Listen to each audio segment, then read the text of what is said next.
Ratio of radius of gyration of thin ring mass m radius are about one axis of radius of gyration uniform disc same mass and radius about the diameter। ध्यान रखना हमारे पास कौन सी चीज दी है, ring है, disc है, rod है, solid sphere है, हॉलो स्फीयर है।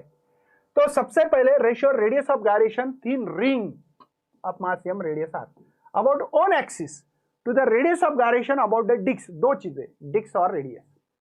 तो रिंग में से कहां से पास होगा और डिस्क में से कहां से पास होगा, ये को समझ में आ रहा है। खत्म किस्सा बच्चों, हो गया क्वेश्चन।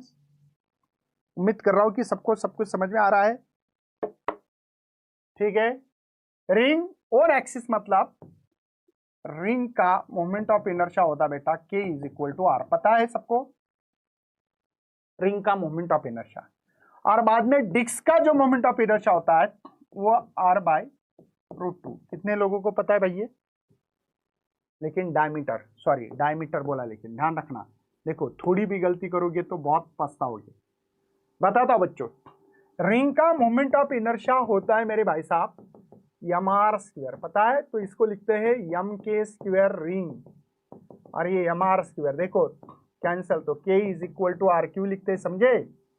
रिंग के लिए और डिस्क का डायमीटर के लिए M R square by 4 formula है। ठीक है ना? तो ये एम के स्क्वायर, ये दिमाग चल रहा है क्या आपका भाई? तो एम एम कैंसल, तो K is equal to R by 2। तो ये दिमाग चलना चाहिए बच्चा।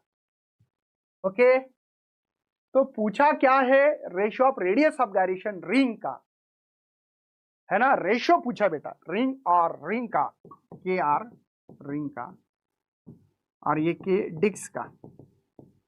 रिंग का है आर और इनका है आर बाय 2। तो आर आर कैंसल, ये 2 डिवाइडेड बाय कुछ नहीं मतलब 1। 2:1 है क्या? D option.